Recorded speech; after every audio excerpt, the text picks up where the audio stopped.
Welcome to Bleacher Report's NFL Daily. It's Super Bowl week. I'm Mitch, and I'm back for another Chiefs-Eagles preview, a breakdown of the talent across both rosters.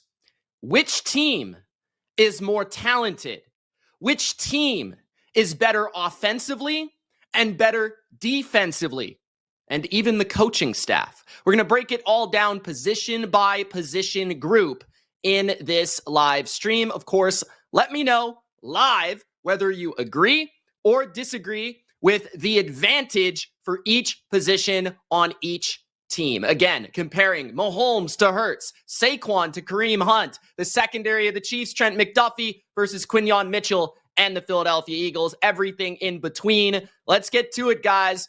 And let's begin on the offensive side of the football with the most important position in pro football and the most important position in the game. Many people are picking the Kansas City Chiefs to three-peat. And it's because of this position. I don't really have to play around here, guys. I don't have to play around. I'm not going to try to fool you. I'm not going to go on some soliloquy about Jalen Hurts is better than Patrick Mahomes. No, he really isn't. But we'll talk about what Jalen Hurts does well and doesn't do well. I'm still taking the Chiefs in this category, okay? It's Patrick Mahomes in the playoffs. I will say, for Eagles fans out there, if you're looking for any hope, Jalen Hurts arguably played his best game he's ever played against the Chiefs last time they played in the Super Bowl. And I'd also say that Patrick Mahomes traditionally, although a phenomenal playoff performer, has not been as good traditionally in the Super Bowl. So if there is a round you do want to face Mahomes in the playoffs, it might be the Super Bowl, okay? Just for Eagles fans out there. But I found some really interesting statistics when it came to Jalen Hurts in particular in this game and what he brings to the Philadelphia Eagles. First, the Eagles are 9-0 this season when Jalen Hurts passes for 200 yards. So if Jalen Hurts has a successful day through the air and can balance out Saquon Barkley running the football, it's very likely that the Eagles win this game. Hurts also has the most passing yards in his career in both the regular season and the playoffs against the Chiefs. Okay? So pretty good for Jalen Hurts. Now, the negatives with Jalen Hurts is when he's under pressure, he is arguably the worst quarterback that there is in football. The problem is that you can't really get pressure on Jalen Hurts because the Eagles' O-line is so good. More on that later. Jalen Hurts ranks 37th out of 37 in quarterback success rate when he is pressured. He's also 37 out of 37 in quarterback EPA per attempt. So he is really bad when he is pressured. Look for Steve Spagnuolo in particular to blitz him from his right, his strong side, to force him to his left because Hurts is not the best when rolling towards his left and having to throw the ball. That being said, Hurts was able to rise to the occasion a couple seasons ago in the Super Bowl with 4 touchdowns, 3 rushing touchdowns, which is a record. And he was able to do that through heroic play after heroic play, if I can pronounce that word properly, in through the air using his arm.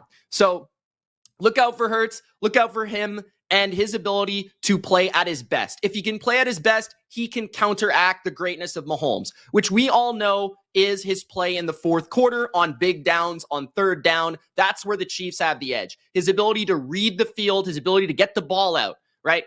Patrick Mahomes is going to have to throw the ball a lot in this game to win. They're going to have to throw it 40 plus times. And that's going to be the game plan against Vic Fangio's defense. A lot of short passes, a lot of quick dink and dunks. That's what they've been doing all year. And when it comes to game-winning drives and fourth quarter comebacks, there's been nobody better this year than Patrick Mahomes, and he could do it again in this Super Bowl. So I'm still going with Mahomes, but a couple interesting nuggets for the quarterback position when it comes to Jalen Hurts. Can he get the ball out successfully? Because we do think Patrick Mahomes will be able to do that. At the running back position, this is going to be a game where I feel like, obviously, the Eagles have the best running back in football right now, arguably the MVP of the NFL, Saquon Barkley, on course, on pace to have the best running back season we've ever seen from a yardage standpoint. I think he only needs about 30 yards to surpass Terrell Davis in 1998. Terrell Davis was, in fact, the last Super Bowl MVP at the running back position. Pretty interesting. And it's also Saquon's birthday on Super Bowl 59. So maybe it's meant to be for Saquon Barkley to win the Super Bowl and win the Super Bowl MVP. But what he did this year was simply incredible. 9 out of his last 10 games, he's had 100 yards. He led the NFL in attempts. He led the NFL in yards. He led the NFL in yards per game. He was obviously the first team All-Pro. He was second in yards per attempt. He was good as a receiver with 33 receptions. He's obviously the best player. They're obviously the Philadelphia Eagles better at this position. But the difference in this game could be, can the Chiefs run it and stay balanced and be successful on early downs with Kareem Hunt in particular? And can the Chiefs create some negatives against Saquon Barkley to force Jalen Hurts into second and third and longs to where Steve Spagnuolo can pressure him? As we discussed, pressure is going to be the key ingredient for the Chiefs. But in order to get pressure for the Chiefs, it's going to come down to blitzing, right? That's what Spagnuolo likes to do. The Chiefs are only 30th with a 4-man rush in the pass department. So they're going to have to stop Saquon on early downs. We'll see if Spagnuolo's defense is able to do it. They haven't been overly successful. But when it comes to Kareem Hunt, I like Kareem Hunt. He's just not Saquon Barkley, right? Hunt's had a resurgence, a renaissance, so to speak. Only 3.6 yards per carry. But here's the key stat about Kareem Hunt that's so special, in my opinion. He has the highest success rate of his career. That includes a season in which he rushed for about 1,300 yards as a rookie in 2017 with the Chiefs. He was 5th in the NFL for running backs in success percentage running the ball, which means you're getting positive gains and you're helping your offense. That is something that the Chiefs are all about. They led the NFL in time of possession, in drive, plays ran in a drive, all that sort of stuff. They like to have long drives. And in order to beat the Eagles, they're going to have to wear down this pass rush, wear down the defense, go on long, meticulous drives, and therefore keeping Jalen Hurts, Saquon Barkley, A.J. Brown, the Eagles attack that wants to do the very same on the sidelines, right? So Kareem Hunt could be a key ingredient here. The Chiefs also had a really good run game in Super Bowl 57.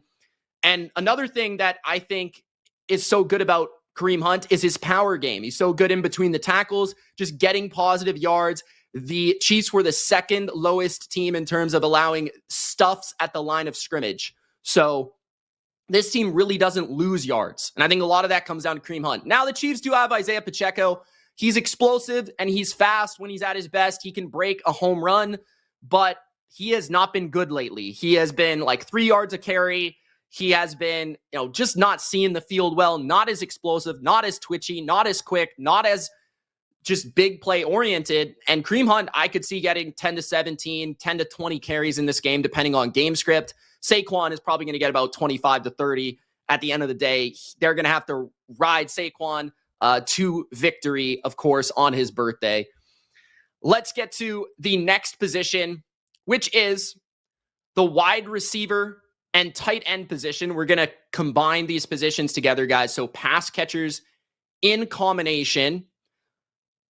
This is, I think, a little tighter than most people would think, because if you look at the Chiefs, right, the Chiefs have the depth. Like, there's no question the Chiefs have more depth of talent at this position. Of course, they have the rookie, Worthy. They have veterans like Juju and DeAndre Hopkins, who are great possession receivers. Juju, more with the yards after catch. D-Hop, more with the contested catches. They've got Marquise Hollywood Brown, who has become their number 2 behind Worthy at wide receiver. They even have like a hybrid trickery player like Mecole Hardman, who comes in. Justin Watson, it comes in every once in a while. He's a deep threat. He's a good blocker. So they've got plenty of depth at that position. They also have Travis Kelce and Noah Gray at tight end. And I would give the tight end advantage to the Chiefs, right? But the thing is, the Eagles have 3 really good players. And that's kind of where you tend to be like, okay, do you want the depth of like 5 or 6 playmakers that are all going to contribute? Or do you want 3 players that are like really, really awesome? A.J. Brown, I think, is undoubtedly a top 5 receiver in the NFL. Devontae Smith is probably a top 25 receiver, being conservative, in the NFL. And Dallas Goedert like Dallas Goedert's the most underrated playmaker in this game. Dallas Goedert led the NFL at the tight end position in yards per route run against man coverage. So he is a man coverage assassin. On top of that, he's an excellent blocker, which, yeah, Kelsey's been better in that regard, and Noah Gray is decent in that regard. But Dallas Goedert, there's a clear on and off split when he's on the field when they run the football. When Dallas Goedert's on the field, they rush for 6.3 yards per carry, which is absolutely outrageous. And when he's not on the field, it's just under 5. It's at 4.9. So Goedert is not only great at catching the ball, but he's also really good at blocking. So he brings a dimension to this game that I don't think the Chiefs have as well. And of course, you've got two great guys, A.J. Brown being the best receiver in football against man coverage in terms of yards per route run, over 4 yards per route run, the best receiver in football against press coverage, which the Chiefs actually run the most in the NFL on defense. And then you've got Devontae Smith, of course, who's had 99 yards and 100 yards against the Chiefs the last 2 seasons. So pick your poison with these guys. And that's why I'm going to go with the Eagles. That's why I'm going to go with the Eagles, because I just feel like these 3 players, I know they have Jahan Dotson's like their 4 and Cal Katera is their backup tight end. Their depth doesn't really factor in. That's the thing about the Eagles, is they're very focused on 3 or 4 playmakers within the offense. It's Saquon in the backfield. It's Goedert at tight end. It's Devontae Smith. It's A.J. Brown. They get all the targets. They get all the volume. But, you know, Devontae Smith could also be a really key player in this game, and I think he's been slept on all the past 2 weeks. And that's because he plays in the slot. And we'll talk about maybe where the disadvantage is had in Kansas City secondary a little bit later. But the slot position is going to be important for the Eagles, because the Chiefs have allowed the highest yards per route run from their nickel position to the slot receiver. So Devontae Smith playing 68% in the conference championship in that slot could have a big role in this game. When it comes to the Chiefs, Xavier Worthy's been really impressive. I was a fan of him at Texas. His speed, his explosion, his ability to just create after the catch or go vertical. He's been a very big player in their quick game, in their screen game. And he's had 6 or more targets in the last 8 games. So look for Worthy to be heavily involved. Juju, I think, somebody that's slept on in this game for his work on the RPOs in the middle of the field. And those are 2 players that I could very well see being very impactful in this game. So Worthy and Juju are 2 players to look out for. D-Hop, I don't think will be too involved, but of course, Kelsey, Noah Gray, I think a lot of 2 tight end sets are also going to be involved for the Chiefs. Travis Kelce's always somebody that the defense has to account for. Even despite his age, he's still really, really good, still can move the chains, still is that red zone target, still is going to be that guy that on 3rd down, Patrick Mahomes, when he scrambles and creates, he's going to be looking to throw to, right? So Travis Kelce, Noah Gray, I'd give the edge at tight end, but wide receiver, back to the Eagles, which is why collectively when we throw in Dallas Goedert, I'm going to go with the Philadelphia Eagles. I know it's a long discussion there, but that's where I land. Dallas Goedert, the difference, man. 15 catches for 188 yards and a touchdown in these playoffs. Let's get to the offensive line, which to me is a little bit more clear and obvious. Let me know what you guys think about my choices so far. So far we've got quarterback Kansas City, running back, of course, Saquon and the Eagles, wide receiver / tight end, we've got the Eagles, but that one is close. The offensive line, a little bit easier to decide. It's clearly the Eagles, right? It's clearly the Eagles. And a lot of it has to come down to Kansas City. At their peak, at their best, they have probably the best interior offensive line in football. But now they've moved their best guard to tackle. So that has changed how we view this offensive line, or at least how I view the offensive line. Because Joe Thuney moves to left tackle because they've had such a problem with that position. Right? They tried a rookie, didn't work out, wasn't ready. They tried, a veteran off the street and DJ Humphries, got hurt immediately. Joe Thuney's played admirably at left tackle, but there's a reason that their run game has dipped to such a degree down the stretch. With Thuney moving to left tackle, it was much better when he was at left guard. Statistically speaking, and even if you use the eye test, it just feels like they can't run the ball the same way except against Buffalo, of course. But you look at Philadelphia, there's really no weaknesses. And that's the thing, right? The Chiefs clearly have Mike Caliendo at left guard, who is a clear backup. Jawan Taylor is Mr. False Start at right tackle, and you could take advantage of him from time to time. He takes a lot of penalties. He won't be called for holding in the Super Bowl because the Chiefs are never called for holding in the Super Bowl, but it is what it is, you know. But you look at the Eagles, it's like Jordan Mailata, number 1 graded tackle in football by about 5 points by PFF, okay? Probably the best left tackle or the second best left tackle in the league. Lane Johnson, arguably still the best right tackle in the league or the second best right tackle in the league behind like Penei Sewell or something of the Lions, right? He was top 5 in run block win rate and pass block win rate, and he has the least double team help of any tackle in the NFL this past season. You look inside, Cam Jurgens has filled in admirably for Jason Kelce at center, grading 11th. Landon Dickerson is a top 5 guard in football, according to Pro Football Focus. And Mekhi Becton, going from tackle to guard, he's just a unique specimen with his size, his speed. He just mauls people. He's so much bigger than the average guard. He can be taken advantage of in pass protection, potentially by Chris Jones in this game. But I do think as a run blocker, he's a problem. So this is a big, nasty, physical, and fast offensive line. It, quite frankly, is one of the best we've ever seen. So it's not really like that the Chiefs are terrible on the O-line. Like Creed Humphrey's the best center in the league, allowed the least pressures at that position. Trey Smith is going to make $1 kajillion in the offseason and free agency, hopefully from my Patriots. But they're not messing with this line of Philadelphia. They're one of the best of all time. So yeah, Trey Smith, really good run blocker, really consistent guard, really underrated player. But Caliendo can be taken advantage of left guard. Jawan Taylor can be taken advantage of with speed and quickness from Nolan Smith. And Joe Thuney is not a tackle. So that's why the Eagles win this position. Let's go to the opposite front, which is the defensive line. We're going to break this down in 2 categories, but we're going to come to a collective decision when it comes to the defensive line. So there's clearly 2 positions, right? D tackle, D end, interior D line, edge, whatever you want to really call it, right?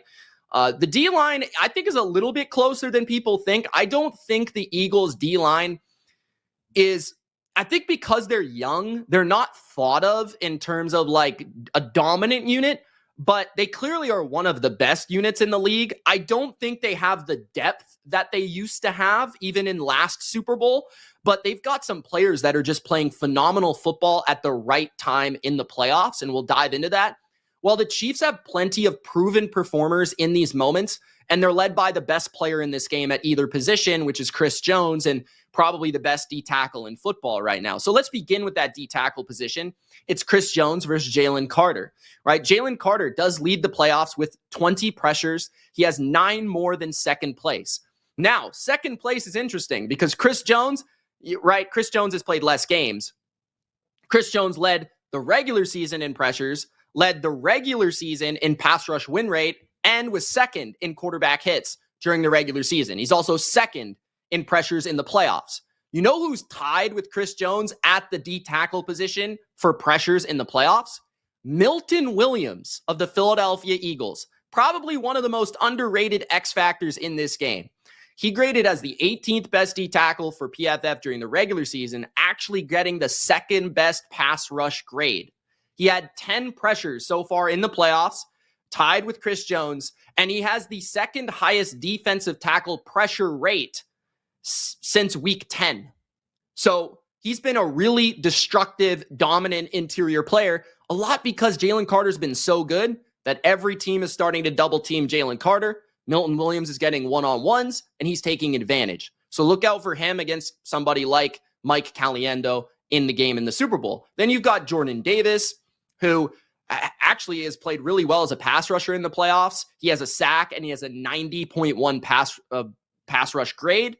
You've got a Jomo, who has 31 pressures during the regular season. Nobody knows who this guy is, but he's been really productive as the third D tackle in the rotation, actually playing more so than Jordan Davis. Pretty good pass rusher in his own right. And as a collective, the Eagles interior is first in pass rushing grade, second in pressure percentage, and first in pass rushing win rate. So they're the best D line in the inside at rushing the quarterback, even better than Chris Jones and company, right? Chris Jones, awesome. But then the other guys that are beside him are more so run defenders. You're talking about Wharton, Pennell, Nandi. These guys are run defenders. Big. They're going to be very important. They're going to be low-key factors on whether or not they win this game, because if they can hold up at the line, take on those big bodies of the Eagles O-line and hold up against Saquon, that's going to help them get after the quarterback. But I do feel like the interior D-line of the Eagles is better from a pass rushing perspective for sure. Run defense, I'd still lean towards the Eagles in that regard, but the big game player factor of Chris Jones can never be denied. I mean, every single Super Bowl, it feels like he should win the MVP if it doesn't go to the quarterback every single time. Like Chris Jones, how many times has he made a big play at the right moment in these Super Bowls? It feels like every single time. When it comes to the edge position, and we kind of go full circle with this, George Karlaftis needs to get more credit. He has the 6th most pressures in the league this season, and he has 12 during the playoffs, 3 sacks during the playoffs, 4 quarterback hits during the playoffs in only 2 games. Like, he's been really dominant alongside Chris Jones. Mike Dana is a super underrated situational player with 7 pressures and 2 sacks in the playoffs as well. And Charles Omenihu is a solid all-around defensive end. He also has a sack and a forced fumble against the Houston Texans in the playoffs.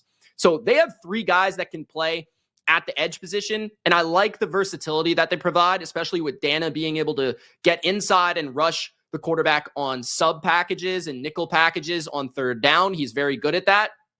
When you look at the Eagles, they kind of whiffed on the Bryce Huff signing, but that hasn't mattered because Nolan Smith has become dominant in the playoffs. 15 pressures, which leads the position in the playoffs. 4 sacks, which is the all-time record for the Eagles for sacks in the playoffs.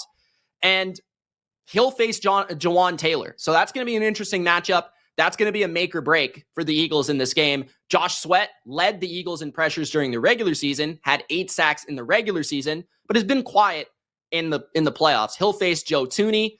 And then they have Hunt, a young player that had a sack against the Rams in the playoffs. And he plays about 30% of the snaps, doesn't play a ton, but he gets in rotation. So the edge, I think, is fairly close because Smith and Karlaftis, I feel like, are right now playing at a similar level. Smith is smaller, quicker, twitchier. Karlaftis is bigger, more powerful. They're totally different players. Sweat and Karlaftis are more similar, I would say, in the way they play.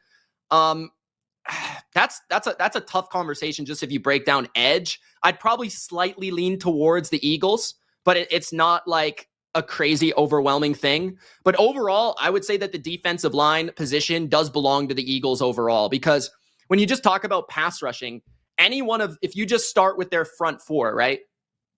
Carter, Williams, Sweat, and Smith. Any one of them could get a sack on any play, right? When you're talking about the Chiefs, it's probably Chris Jones or it's Karlaftis, right? And because the Chiefs blitz a lot, and that's kind of their style of play, they don't tend to really need to have the best pass rushers in their front 4, and they're most so worried about gap integrity and run defense, okay? Which run defense statistically belongs to the Eagles, but I think it can be fairly even at times depending on what game plan you get from Spags from time to time. But let's shift our attention to a position that I do feel like the Chiefs low-key have an advantage at, and that is the linebacker position, believe it or not. Now, I probably wouldn't have said this if Nakobe Dean were playing for the Eagles, because let's face it, Zach Bond has been absolutely incredible. Nobody really saw this coming. I've always liked Zach Bond, but I didn't think he would be arguably the best linebacker in the NFL this year. So clearly they have that, right? First team All-Pro linebacker. The Chiefs don't have that, but we'll get to why the Chiefs are better at linebacker as a cohesive whole. Right, Bond led the NFL in tackles, led the NFL in stops, led the NFL in pass play stops, had 3.5 sacks, 5 forced fumbles, led the NFL in coverage grade. He did everything. Run defense, pressure, coverage, everything. Okay, he's incredible. He's been awesome. He's been the perfect fit for Fangio. But you replace Nakobe Dean, who was so important in terms of being the guy that sets up the defense, being the play caller for the defense, being the high IQ player, the instinctual player that he was at Georgia, right? And then his development has been so key, sideline to sideline flow. He's so good at that. But you put in a Burks now, who got exposed in the Super Bowl last year with the 49ers against the Chiefs, who at times can be taken advantage of in coverage. Definitely a weakness for him. But I wanted to look deeper at how's he been playing in the playoffs. And believe it or not, he's been pretty good statistically, like pass play stops, which are plays that result in a negative for the offense, he actually leads the playoffs in that category.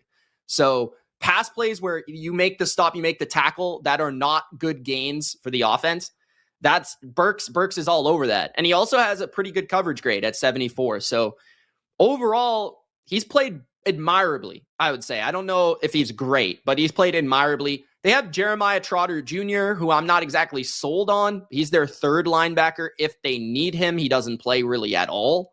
The Eagles don't play three linebackers. Like, they play nickel at the highest rate in the league. So you're probably never going to see him in the game outside of maybe the goal line, but that's about it. But why does Kansas City linebacking core better? I just love this linebacking core for the Chiefs. I love their versatility.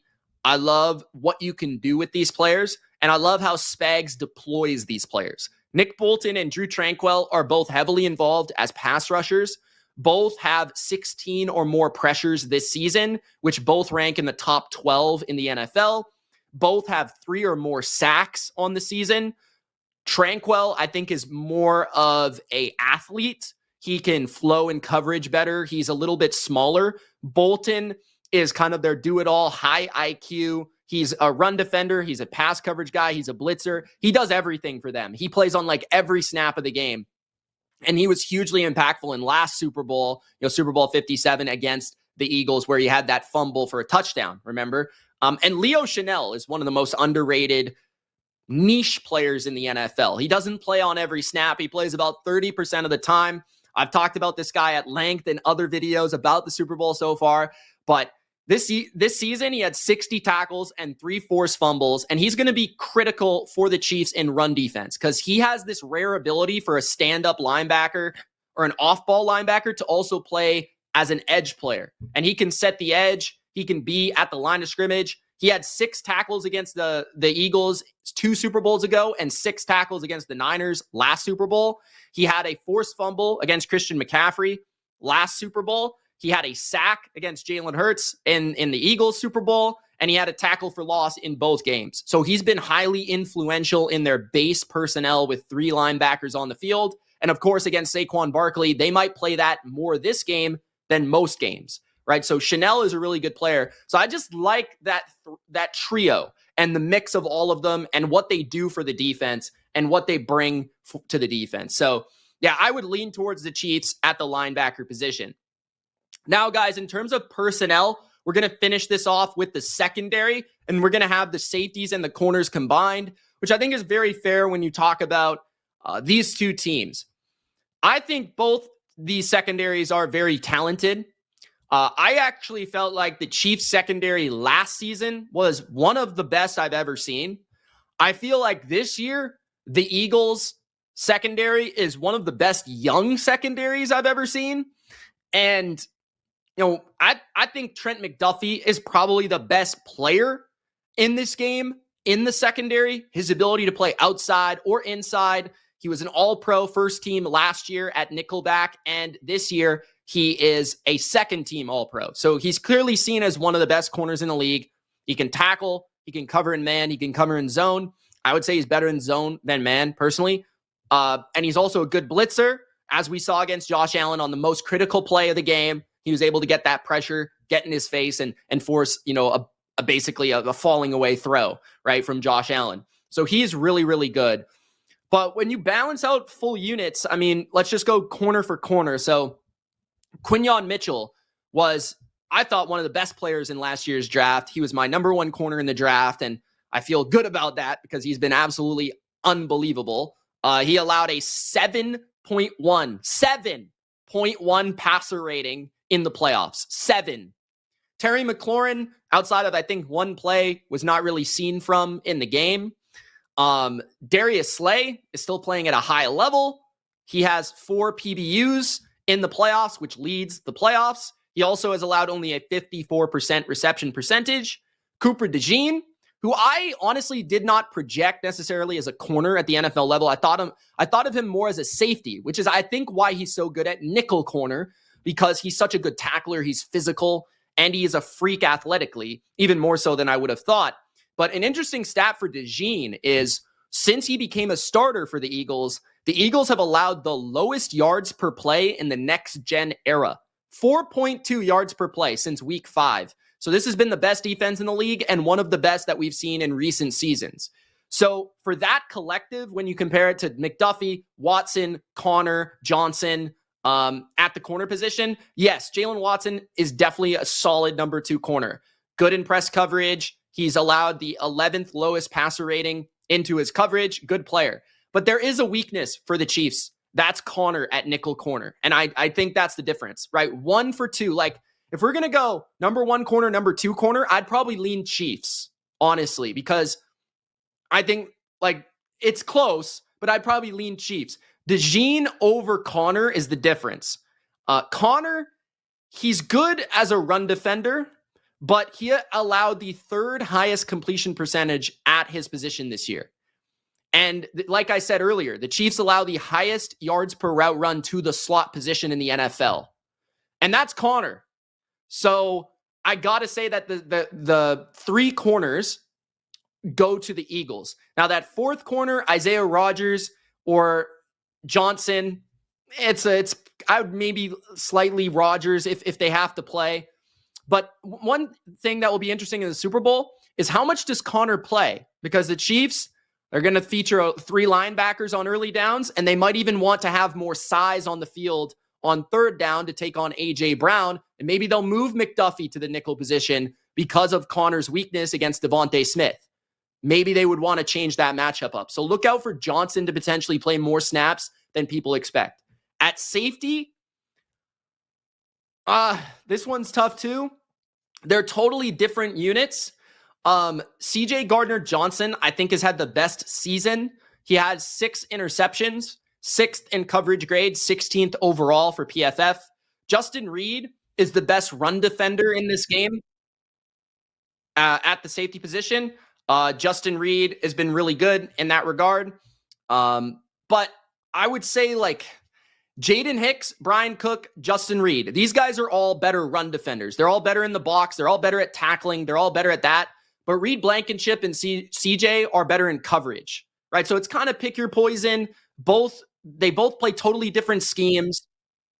So I would lean towards the Eagles in the secondary. I think the safety position is fairly even depending on your preference, but the corner position, specifically nickel corner, is the advantage for the Eagles. All right, let's finish off, guys, at the coach spot.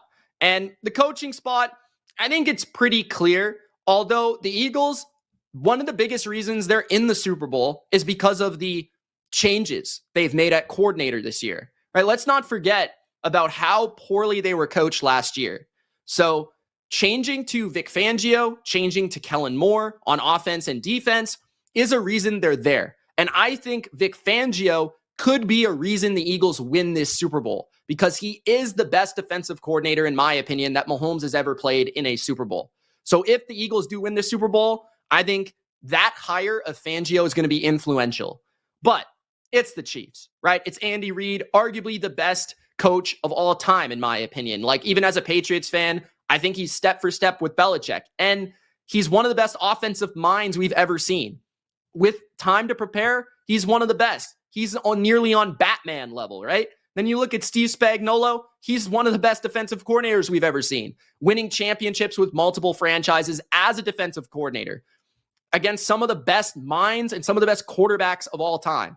And then Matt Nagy, a former head coach, that's kind of a wash, in my opinion, against Kellen Moore. Like, I'm not the biggest Kellen Moore guy. He has helped the Eagles, but I think, honestly, it was such a disaster last year that they just needed a professional coordinator to kind of clean it up. And Kellen Moore has done that fair enough. I think the true value of Kellen Moore will be seen in the Super Bowl on whether or not he can have some money plays in the red zone and 4th down and 3rd down and things like that. But I mean, it's Matt Nagy and Andy Reid run the offense. There's not really a huge impact made by Matt Nagy outside of potentially the game planning. But Andy Reid, he's the play caller and all that. So at the end of the day, you trust the Chiefs more in that spot at the coaching position. There's more of a legacy. There's more championships under their belt. But I wouldn't be shocked if the Eagles outcoached them in one game. It wouldn't be crazy. But the thing is, guys, at the end of the day, when you tally this all up, the Eagles might not have to outcoach the Chiefs, right? Like, they are more talented when you talk about, okay, yeah, the Chiefs have quarterback and they probably have a slight lean at linebacker. But when you're talking about the Eagles, running back, wide receiver, and pass catchers, right? Offensive line, clearly. Defensive line, secondary. They're probably better at all those positions. Like, so tallying it up, I have it going 5-3 for Philadelphia. Philadelphia being the superior, more talented team. I think it will come down to, though, ultimately, can the talent of the Eagles be too much for the coaching of the Chiefs? And I think that's the story of the game. Can Spags stop Saquon? And can Fangio make the difference for the Eagles against Patrick Mahomes? Thank you guys so much for watching. It's been a fun one. All right. Breaking down each team, which team is better. Thank you for joining. It's Mitch. You can find me on YouTube, The Bottom Line View. And don't forget to follow here on the BR app for more NFL Daily. Tomorrow, 7 p.m. Eastern, we will be back with more NFL Daily. Thanks for watching. Peace.